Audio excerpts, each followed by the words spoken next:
ডিব্ৰুগড়ৰ আলুবাৰীত এটা ভয়ংকৰ নৃশংস ঘটনা ঘটি গৈছে য'ত এজন যুৱকক মৰিয়ে হত্যা কৰিছে এডল উদণ্ড যুৱকৰ দলে এডল উদণ্ড যুৱকে কেনেকৈ মৰিয়ে হত্যা কৰিছে মৃত যুৱকজন 24 বছৰীয়া তমলু সোনাৰ আৰু তমলু সোনাৰক প্ৰায় 11-12 জনীয়া দল এটাই ওপৰত জপিয়াই পৰিছিল দীপজ্যোতি ৰাজবংশী নামৰ যুৱকজনৰ নেতৃত্বতে এই হত্যাকাণ্ড কৰাৰ অভিযোগ উত্থাপন হৈছে 10-12 জনীয়া যুৱকৰ দল এটা আছিল পুৰণি শত্ৰুতাৰ পুতক তুলিবলৈ যুৱকজনক মাৰ ধৰা আৰম্ভ কৰিছিল আৰু অত্যন্ত বেয়াকৈ আঘাতপ্ৰাপ্ত হৈছিল যুৱকজন বিশেষকৈ পেটত আঘাত পাইছিল ঘটনাৰ পিছতে এই যুৱকজনক অসম মেডিকেল কলেজ হাস্পতাললৈ লৈ যোৱা হৈছিল যদিও আজি পুৱাৰ ভাগত মৃত্যু ঘটিছিল যুৱকজনৰ আটাইতকৈ চাঞ্চল্যকৰ কথা যে দিনৰ পোহৰতে 10-12 জনীয়া দলটোৰ উপৰ্যুপৰি আক্ৰমণৰ বলি হৈছিল এই যুৱকজন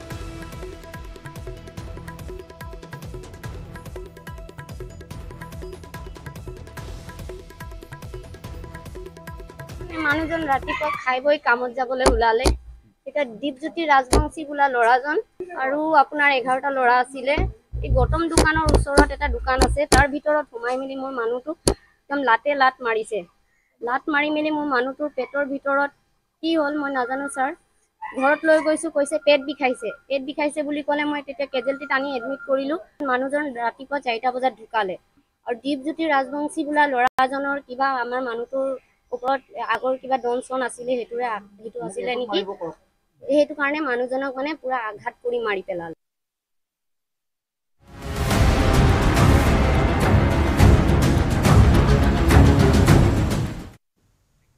প্ৰসংগ বনস্মিতাৰ মৃত্যু ৰহস্য মহানগৰীৰ শিৱসাগৰ কুঁৱৰপুৰৰ বনস্মিতা বুঢ়াগোহাঁইৰ ৰহস্যজনক মৃত্যুক লৈ এতিয়া চাঞ্চল্য মাৰ যোৱা নাই 27 জুনত ডাউনটাউনৰ ভাড়াঘৰত বনস্মিতাৰ মৃতদেহ উদ্ধাৰ কৰাৰ পিছত বহু চাঞ্চল্যকৰ তথ্য পোহৰলৈ আহিছে পৰিয়ালৰ লোকে বনস্মিতাক হত্যা কৰাৰ সন্দেহ কৰিছে ইতিমধ্যে বনস্মিতাৰ পিতৃ-মাতৃয়ে দিছপুৰ থানাত দাখিল কৰিছে এজাহাৰ ছ'চিয়েল মিডিয়াতো বনস্মিতাৰ মৃত্যুক লৈ সৃষ্টি হৈছে তীব্ৰ প্ৰতিক্ৰিয়াৰ বনস্মিতাক হত্যা কৰা হৈছে বুলি ছ'চিয়েল মিডিয়াত বহুজনে মন্তব্য কৰিছে উল্লেখযোগ্য যে ৰাজু ৰিয়াজ নামৰ এটা প্ৰশিক্ষণ কেন্দ্ৰ সৌন্দৰ্যৰ চৰ্চাৰ প্ৰশিক্ষণ গ্ৰহণ কৰি আছিল শিৱসাগৰৰ বনস্মিতাৰ ফেচবুক প্ৰফাইলৰ তথ্যমতে যোৱা 4 জুলাইলৈকে শেষবাৰৰ বাবে ৰাজু ৰিয়াজ চালুনত তেওঁ চেকিং কৰিছিল অৰ্থাৎ যিধৰণে অভিযোগ উত্থাপন হৈছে যে মৃত্যুৰ পিছতো এই মোবাইল ফোনটো কোনোবাই হয়তো ব্যৱহাৰ কৰি আছিল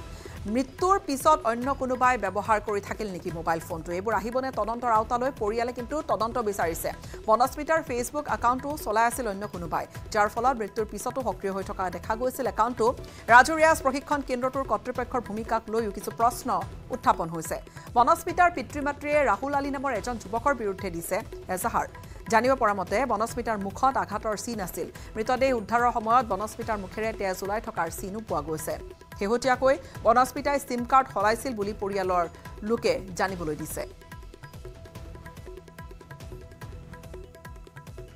কেনেকৈ মৃত্যু ঘটিল চাঞ্চল্যকৰ ঘটনা কিয়নো পৰিয়ালে ইয়াত ৰহস্যৰ গোন্ধ পাইছে পৰিয়ালে সহজভাৱে মানি লোৱা নাই যে আত্মহত্যাৰ দৰে ঘটনা কৰিব পাৰে বনস্মিতাই তেনেহলে হত্যা কোনে কৰিলে আনকি পৰিয়ালে অভিযোগ উত্থাপন কৰিছে কোন লোকৰ হৈতে আছিল ৰাজু আলীৰ ওপৰত বিশেষ সন্দেহ হয় বনস্মিতাৰ পিতৃ-মাতৃ ৰাজু আলীৰ হৈতে কিবা সম্পৰ্ক আছিল নেকি বনস্মিতাৰ মৃত্যু ৰহস্য কেবা দিশৰ পৰা এতিয়া এই মুহূৰ্তত ৰহস্যজনক হৈ পৰিছে বনস্মিতাৰ মুখেৰে তেজ ওলাই থকাৰ ৰহস্য কি বনস্মিতাৰ মৃত্যু আৰু এই কেইটামান ডাঙৰ প্ৰশ্ন 4 জুলাইলৈকে ৰাজুৰিয়া চেলনখনলৈ কিয় গৈছিল বনস্মিতাৰ মোবাইল ফোনটো কোনে ব্যৱহাৰ কৰি আছিল বনস্মিতা কোনোবাই আক্ৰমণ কৰিছিল নেকি বাৰু কিয়নো আঘাতৰ চিন কিছু পাইছে ভাড়াঘৰত ফেনাইলৰ বটল কোনোবাই তাত পৰিকল্পিতভাৱে থৈ গ'ল নেকি বনস্মিতাই কিয় লৈছিল এখন নতুন সিম কাৰ্ড এইবোৰ প্ৰশ্ন একোটা ডাঙৰ প্ৰশ্ন হিচাপে একোটা ডাঙৰ বিষয় হিচাপে পৰিয়ালৰ সন্মুখত এতিয়া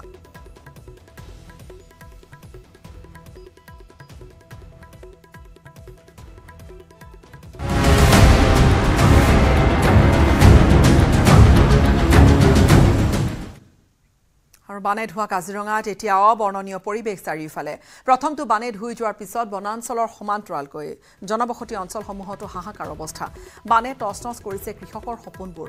কাজিৰঙা ৰাষ্ট্ৰীয় উদ্যানৰ দাঁতিকাষৰীয়া বৰবিল মিচিং গাঁৱত এতিয়া বানে ভাঙি নিছে কৃষকৰ সংগতি থকা কেইবাটাও ভঁৰাল কৃষকে একমাত্ৰ জীৱিকা স্বৰূপে লোৱা গাঁওখনৰ বা কৃষিকে একমাত্ৰ জীৱিকা স্বৰূপে লোৱা গাঁওখনৰ এইসকল লোক তেওঁলোকৰ বানত ভঁৰালসমূহ খালী হৈ গৈছে ভঁৰালসমূহ ভাঙি পৰাত বৰ্তমান হাহাকাৰ অৱস্থা হঠাৎ পানী সোমাই আহিল কেইটামান ঘণ্টাৰ ভিতৰতে কোনোমতে তেওঁলোকে প্ৰাণটো লৈ শিবিৰলৈ গ'ল ঠিকেই কিন্তু তেওঁলোকে ঘৰৰ সামগ্ৰীবোৰ নিব নোৱাৰিলে ফলত ভঁৰালসমূহত থকা কুইণ্টলে ধানত গজালি মেলিছে মূৰে কপালে হাত দিবলগীয়া হৈছে মূৰত যেন এক প্ৰকাৰ সৰগ ভাগি পৰিছে এই পৰিয়ালসমূহৰ জানিব পৰা মতে বানৰ বাবে আশ্ৰয় শিবিৰত থকা এই ৭০০টা পৰিয়ালৰ জীৱনলৈ সম্পূৰ্ণ যেন অমানিশা নামি আহিছে প্ৰায় ৭০% ডুবি আছে আৰু আমি এতিয়া এই অঞ্চলটো হ'ল ২ নং শিলডুবি বৰবিল মিচিংগাঁও সেউজীপাৰ আৰু আপোনাৰ ভূঞাগাঁও এই গোটেই অঞ্চলটোতে প্ৰায় ৭০০ৰ ওপৰত পৰিয়াল ইয়াতে বসবাস কৰে আৰু এই পৰিয়ালখিনিত ৩টা সম্প্ৰদায়ৰ জনগোষ্ঠীৰ মানুহ আছে মিচিং জনগোষ্ঠীৰ মানুহ আছে অসমীয়া ভাষীৰ মানুহ আছে আৰু আদিবাসী সম্প্ৰদায়ৰ কিছু লোক আছে যে এই অঞ্চলটোত সামগ্ৰিকভাৱে গোটেই অঞ্চলটোলৈ যদি আমি চাওঁ মানে প্ৰায়খিনি ঘৰতে কিছুমানৰ ভঁৰাল ভাগিলে কিছুমানৰ আপোনাৰ গোহালি ভাগিলে কিছুমানৰ স্থায়ী নিজৰ থাকা ঘৰটোৱে ভাগিলে আৰু কিছুমান বহুতৰ আচলতে পশুধন অনিষ্ট হ'ল ইয়াতে মুৰ্গী উটি গ'ল হাঁহ পাৰ উটি গ'ল গৰু অনিষ্ট হ'ল মানে খুব সোনকালে পানীটো মানে ধৰক ২-৩ ঘণ্টাৰ ভিতৰতে পানীটো বাঢ়ি যোৱাৰ কাৰণে মানুহখিনিয়ে আচলতে ইয়াৰ পৰা ৰাষ্ট্ৰীয় ঘাইপথলৈ বস্তুবিলাক উলিয়াই নিব নোৱাৰিলে যাৰ ফলত গোটেইখিনি প্ৰায় সংখ্যক বস্তু ইয়াতে ডুবি গ'ল আৰু বান যোৱাৰ পিছত এতিয়া বানপীড়িত অঞ্চলত দুৰ্দশাৰ অন্ত নাই ব্ৰহ্মপুত্ৰৰ পানীয়ে প্লাবিত কৰা শোণিতপুৰৰ ঢেকীয়াজুলিৰ মৰা বেলখিৰিত অবৰ্ণনীয় পৰিৱেশ চৌদিশে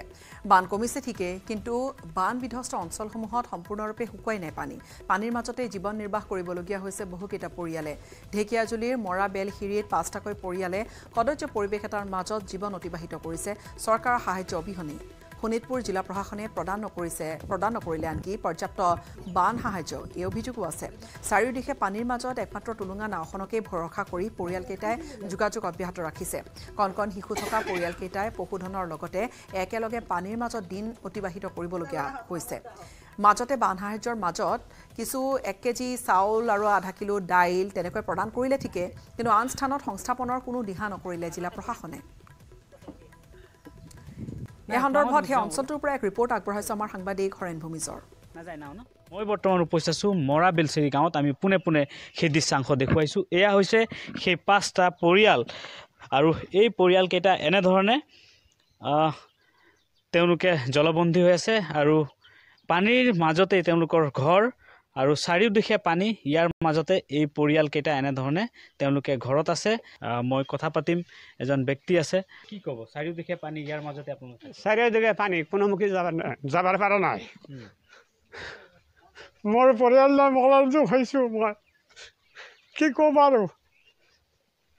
পানীয়ে ঘৰে জল উঠিছে কেনে থাকে মই চৰকাৰে ৰিলিফ দিয়া নাই 2 কেজি 1 কেজি কৰে চাউল দিছে আধা পোৱা দাইলি দিছে এক মুঠি নবন দিছে কেনেকৈ মই বাচিম ইয়াত প্ৰশাসনৰ লোক বা চৰকাৰৰ এমএলএ কোনোবা আহিছে নেকি নাই নাই কোনো অহা নাই বাইদেউ কি নাম আপোনাৰ ভাগ্য মণ্ডল কেনেকুৱা আপোনালোকে থাকি আছে চাৰিওদিশে পানী ইয়াৰ মাজতে আপোনালোকে কেনেকৈ থাকিম এনেকৈ থাকি নৌকাতে যাওঁ অহা কৰোঁ নৌকাৰে অহা যোৱা কৰে কষ্ট হয় যথেষ্ট কষ্ট হ'লে কি কৰিম আৰু থাকিবই লাগিব হয় কেইটা পৰিয়াল আছে 5টা পৰিয়াল নিশ্চয়কৈ মই এয়া দৃশ্য দেখাইছোঁ এই মণ্ডল পৰিয়াল সেয়া হৈছে যি ঢেকীয়াজুলি বিধানসভা সমষ্টিৰ অন্তৰ্গত মৰা বেলচেৰি গাঁৱৰ আৰু এনেধৰণে চাৰিওদিশে পানী আৰু ইয়াৰ মাজতে জলবন্দী হৈ আছে এই পৰিয়ালটো কিন্তু দুখৰ বিষয় এই পৰিয়ালটোৰ খবৰ ল'বলৈ কোনো চৰকাৰ প্ৰশাসনৰ লোক কোনো ধৰণৰ উপস্থিত হোৱা নাই মাত্ৰ চাউল আৰু দালি কিছু পৰিমাণে দিয়েই যি চৰকাৰৰ বান সাহায্য এই বান সাহায্য দি দায়িত্ব সামৰিছে আৰু কলিয়াবৰৰ হাতীবুৰাৰ বাঢ়নী পানীত বিগত 9টা দিন ধৰি বানত ডুব গৈ আছে জখলাবন্ধাৰ কেৰিবাকৰি অঞ্চলটো বানৰ বাবে মথাউৰিৰ আশ্ৰয় শিবিৰতে বানাক্ৰান্তই দিন অতিবাহিত কৰিছে আৰু আনকি মৃতকৰ তিলনি পৰ্যন্ত কৰিবলগীয়া হৈছে বন্যাৰ্তই 8 জুলাইত বিয়লি কলিয়াবৰৰ হাতীমুৰাৰ বাঢ়নী পানী তাত পিছলি পৰি মৃত্যু ঘটিছিল জখলাবন্ধাৰ কেৰিবাকৰিৰ ৰজনী বৈষ্ণৱ নামৰ ৭৫ বছৰীয়া লোকজনৰ মথাউৰিৰ ওপৰতে প্ৰয়াত পিতৃৰ তিলনি কৰ্ম সমাপন কৰিবলগীয়া হৈছে পুত্ৰই উল্লেখযোগ্য যে মঙলবাৰে পৰিয়ালটোৰ কাষত উপস্থিত হৈ নিহতৰ আত্মীয়লৈ চৰকাৰৰ ফালৰ পৰা 4 লাখ টকাৰ আৰ্থিক সাহায্য আগবঢ়াইছিল মন্ত্ৰী কেশৱ মহন্তই 2 জুলাইত হাতীমূৰাৰ মথাউৰি ছিগি পৰা কলঙৰ বানে তছনছ কৰিলে বহু ঘৰদুৱাৰ হা সম্পত্তি বানৰ বাবে কেৰিবাকৰিৰ এই অঞ্চলটোৰ প্ৰায় 40টিকৈ পৰিয়ালে হাতীমূৰাৰ মথাউৰিৰ ওপৰতে আশ্ৰয় লৈ থাকিবলগীয়া হৈছে এক ৰিপৰ্ট আগবঢ়াইছে অঞ্চলটোৰ পৰা আমাৰ সাংবাদিক দিবাকৰ দাসৰ মই উপস্থিত আছোঁ কলিয়াবৰৰ হাতীমূৰাত আৰু মই হাতীমূৰাত এই কাৰণে উপস্থিত আছোঁ যোৱা সোমবাৰে যি শোকাবহ ঘটনা হৈছিল ইয়াত এই বাঢ়নী পানীত যাওঁতে পিছল খাই সেই 75 বছৰীয়া লোকজনৰ পৰলোক প্ৰাপ্তি হয় আৰু তাৰ পিছতে দেখা গৈছে আজি যিহেতু তিলনী আৰু এই তিলনীৰ দিনা দেখা গৈছে এই হাতীমূৰা মথাউৰিত আশ্ৰয় লোৱা এইসকল লোক আৰু এই লগতে এই পৰিয়ালটো এনেদৰে এই স্থানতে যি অস্থায়ী আশ্ৰয় শিবিৰ স্থাপন কৰে তেওঁলোকে ইয়াত এই তিলনী পৰ্ব কৰিবলগীয়া আমি সেই পৰিয়ালটো কাষলৈ যাই আমি তেওঁলোকৰ পৰা কিছু কথা জানিবলৈ চেষ্টা কৰিম যিহেতু আজি আপোনালোকৰ তিলনী কেনেকৈ কৰিলে আজি এই কামভাগ আমি ইয়াতে কৰিলোঁ হেৰি মাথাউৰিৰ ওপৰতে কৰিলোঁ কিন্তু আমাৰ তিলনীটো ৰাতি হয় কিন্তু জাগাৰ অসুবিধাৰ কাৰণে আৰু প্ৰশাসনে ক'লে যে মানে দিনাদিনি কৰিব ক'লে এতিয়া সন্ধিয়াৰ পৰা কৰোঁতে কৰোঁতে মানে অলপ আগত শেষ হৈছে আপোনালোকে পৰৱৰ্তী যি কাৰ্য আছে দহা হয় ক'ত পাতিব কেনেকৈ হ'ব ইয়াতে পাতিম পানীতে ডুবি আছে ঘৰটো ইয়াতে পতা হ'ব থুলমূল কিমান দিন হ'ল পানী ডুবি থকা আজি তিলনী 3 দিন বানপানীত ঘৰ ডুবি থকা 9 দিন দহা চাৰ্টে কেনেকৈ পাতিব মানুহ দুনুহ মাতিব নে কেনেকৈ পাতিব নাই মানুহজনো মানে মাতিম যিমান মাতিব লাগিব ইমান নামাতো এই গাঁৱৰ যিখিনি আছে আমাৰ ইয়াত এইখিনিতো মাতিবই লাগিব আৰু ওচৰত যি মিতিৰ কুটুম আছে সেইসকলক মাতা হ'ব আৰু এনেদৰে দেখা গৈছে যি বান কলঙৰ বান বা হাতীমূৰা মাথাউৰি যি বান সৃষ্টি হৈছে কলিয়াবৰত যোৱা 2 জুলাইত হৈছিল তাৰ ফলত বহুতৰে ঘৰ কিন্তু এতিয়াও পানীৰ তলতে আছে বা হাতীমূৰা দাঁতিকাষৰীয়া অঞ্চলৰ ঘৰ সম্পূৰ্ণ এতিয়াও পানীত আধালৈকে ডুব গৈ আছে কিন্তু এই পৰিয়ালটো বা এই লোকসকলে আশ্ৰয় লোৱা লোকসকল কেতিয়ালৈ নিজৰ ঘৰলৈ ঘূৰি যাব পাৰিব সেয়া পৰৱৰ্তী সময়তে গম পোৱা যাব মাইথান ষ্টীল নহয় ওচৰ চুবুৰীয়াসকলে লগাইছে ষ্ট্ৰং মানে মাইথান ষ্টীল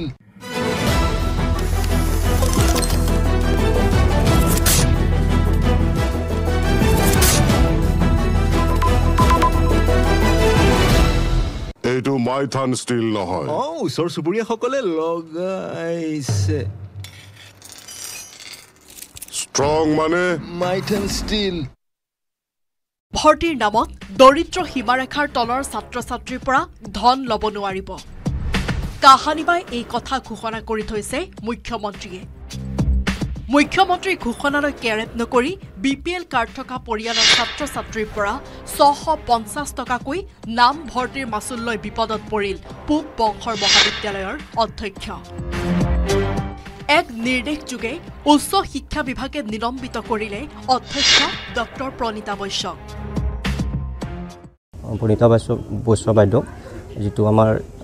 এডুকেশ্যন ডিপাৰ্টমেণ্টৰ ফালৰ পৰা ছাছপেনশ্যন অৰ্ডাৰ এটা লোৱা বুলি আমি গম পাইলোঁ এই পইচা যিটো এডিশ্যনেল আমি পইচাটো ল'লোঁ এই পইচাটো যে ল'লোঁ সেই কথাটো আমাৰ বাইদেউ ইতিমধ্যে GHCত আমাৰ কমিশ্যনাৰ বাইদেউ ডাইৰেক্টৰ বাইদেউ আমাক এই কথাটো জনাইছে যে আমাৰ এইটো ভুলতে লোৱা গ'ল আমি গোটেই পইচাখিনি আমি ৰিটাৰ্ণ কৰিম ষ্টুডেণ্টখিনিক দৰিদ্ৰ সীমাৰেখাৰ তলৰ ছাত্ৰ ছাত্ৰীৰ নাম ভৰ্তিৰ নামত বেপাৰ চলাই ৰাইজৰ ৰোষত পৰিছে ধিং মহাবিদ্যালয়ৰ কৰ্মচাৰী আলিমুদ্দিন দুজন ছাত্ৰৰ পৰা নাম ভৰ্তিৰ বিনিময়ত 14,000 টকা লোৱাৰ অভিযোগ উঠিছে আলিমুদ্দিনৰ বিৰুদ্ধে টকা লৈছে মানে 7,000 টকা মোৰ পৰা লৈছে 7,000 আৰু মোৰ ভাই এটা আছে তাৰ পৰা লৈছে 7,000 টকা মুঠ 14,000 টকা লৈছে 14,000 টকা নিছে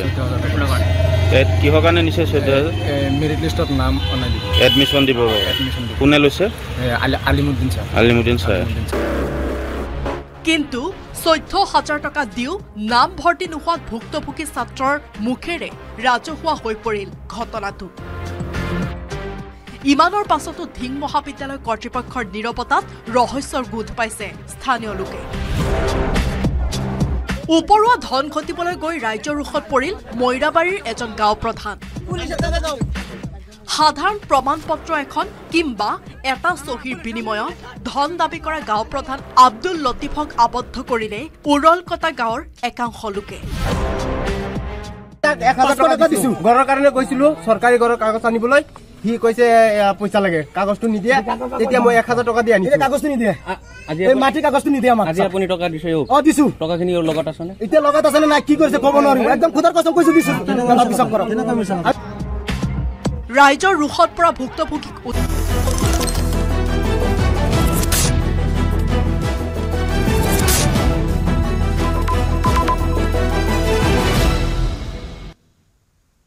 বিটিআৰৰ প্ৰধান প্ৰমোদ বৰৰ গৃহ সমষ্টিত উন্নয়নৰ ফুপুলা স্বৰূপ ওলাই পৰিছে বাহৰ হাকুৰে তামুলপুৰৰ গুৱাকুচি ৰাইজৰ বিপদসংকুল যাত্ৰা ধমধমা নলবাৰী সংযোগী জৰাজীৰ্ণ বাহৰ দলংখনেৰে বিপদসংকুল যাত্ৰা কণ কণ ছাত্ৰ ছাত্ৰী জৰাজীৰ্ণ দলংখনৰ বাবে গুৱাকুচি অঞ্চললৈ যাব নোৱাৰে এম্বুলেন্স পৰ্যন্ত যাৰ ফলত কান্ধতেই তুলি চিকিৎসালয়লৈ নিবলগীয়া হয় ৰোগী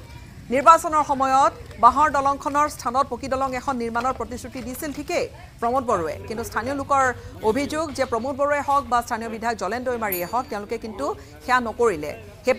প্ৰতিশ্ৰুতি হৈয়ে থাকি গ'ল উন্নয়নৰ শ্লোগান দি বিটিচিৰ গাদী দখল কৰা প্ৰমোদ বৰুৱাৰ এতিয়া গুৱাকুচি ৰাইজৰ খবৰ ল'বলৈ যেন সময় নাই আগন্তুক বিটিচি পৰিষদীয় নিৰ্বাচনৰ আগত অঞ্চলটোৰ বাটপথৰ লগতে গুৱাকুচিৰ ৰাইজৰ স্বাৰ্থত এখন দলং নিৰ্মাণ কৰি দিবলৈ আহ্বান কৰিছে ৰাইজে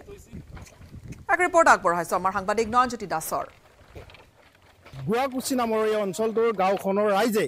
আজিলৈকে পাবলৈ সক্ষম হোৱা নাই এখন দলং এইখন এখন বাহৰ হাকো আৰু তামুলপুৰ জিলা সদৰ সংযোগী গুৱাকুচিৰ পৰা তামুলপুৰ জিলা সদৰ সংযোগী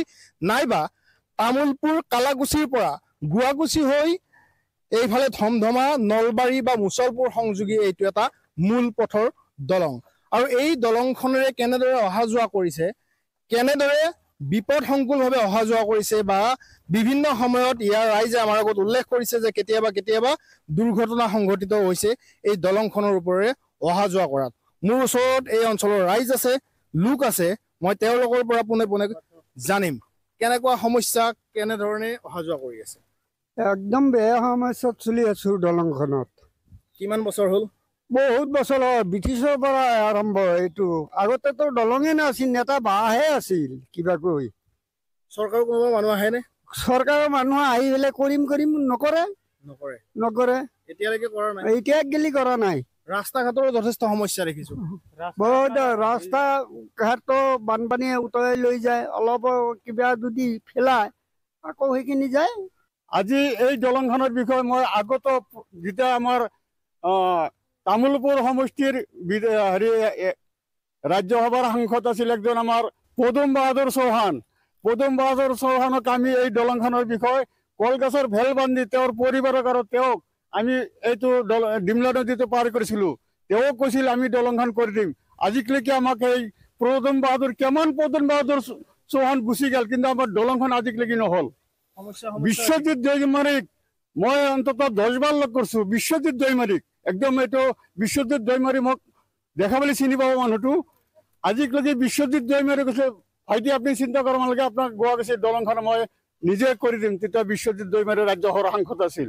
আজিলৈকে কোনো এটা চৰকাৰে আমাৰ এই দলংখনৰ দেখি গুৰুত্বই নিদিয়ে আমাৰ তেওঁলোকে দাবী উত্থাপন কৰিছে আচলতে প্ৰতিশ্ৰুতি নহয় এইবাৰ সঁচাকে তেওঁলোকক দলং নিৰ্মাণ কৰক স্কুলীয়া ছাত্ৰ ছাত্ৰী গৰ্ভৱতী মহিলা বা অসুখীয়া লোকক সহায় হোৱাকৈ যাতে তৎকালীনভাৱে মেডিকেলত লৈ যাব পাৰে স্বাস্থ্য সেৱা প্ৰদান কৰিব পাৰে সুবিধা প্ৰদান কৰক তেওঁলোকে বাৰম্বাৰ অনুৰোধ জনাইছে দাবী জনাইছে চৰকাৰক ভৰ বাৰিষা এতিয়া শালি ধানৰ খেতিৰ ভৰপূৰ সময় ৰাজ্যৰ প্ৰায় চৌদিশে বানৰ তাণ্ডৱো আছে তাৰ মাজতে ৰহাৰ পথাৰত দেখিবলৈ পোৱা গৈছে চহা খেতিয়কৰ উজ্জীৱিত ৰূপ আপোন পথাৰখনত ৰচিছে ভৱিষ্যতৰ সপোনবোৰ বোকামাটিৰ গোন্ধ লৈ জাকে জাকে ৰোৱনীয়ে ৰুইছে লাহি শালি ধানৰ কঠীয়া ৰহাৰ বামুণীজান খলিহামাৰী কচুৱা আদি স্থানসমূহত দেখা গৈছে মনোৰম দৃশ্যবোৰ ৰ'দ বৰষুণ কাটি কৰি গাৰ ঘাম মাটিত পেলাই ৰোৱনীয়ে শুৱনি কৰিছে বোকাদিয়া পথাৰখন নাই কোনো দুখ নাই কোনো ভাগৰো চহা জীৱনৰ নান্দনিক কৰ্মত মছগুল এইসকল খেতিয়ক ৰোৱনী 2022 চনত কলংকপিলিৰ বানে তছনছ কৰি থৈ গৈছিলে এই পথাৰকেইখন কিন্তু এইবাৰ বানৰ পৰা ৰক্ষা পাই আছে অঞ্চলটো আৰু তাতে বৰষুণেও দিছে জুতি আৰু সেয়েহে পুৱাতেই খেতিয়ক তথা ৰোৱনী ওলাই আহি সপোনৰ পথাৰখনত আৰম্ভ কৰিছে কাম কাজ কাৰণ এই পথাৰতে আছে খেতিয়কৰ আশা ভৰসা আৰু জীৱনৰ সম্বল ভৱিষ্যতৰ সপোনবোৰ সেয়ে সময় থাকোঁতে খেতিডৰাত ব্যস্ত চহা ৰাইজ চাই থাকিলেও হেঁপাহ নপলোৱা চহা জীৱনৰ এক মনোৰম দৃশ্য। আমি হলো কৃষিজীৱী মানুহ, খেতি কৰিয়ে আমি চলোঁ। প্ৰথম অৱস্থাত আমাৰ মানে কি খেতিৰ অকণমান তালটো দিয়া নাছিলে, ৰ'দে মানে কঠীয়া পাৰিব পৰা নাই ৰাইজে। পিছত বৰষুণ দিলে, বৰষুণ দিয়াৰ পিছত কঠীয়া পাৰিলে,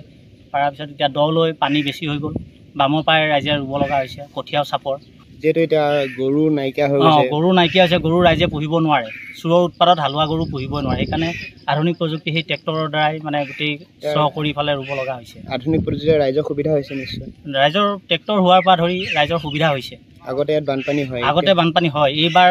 আমাৰ চাৰিওফালে বানপানী, কিন্তু আমাৰ এই অঞ্চলটো ভগৱানৰ কৃপাত এতিয়ালৈকে হোৱা নাই।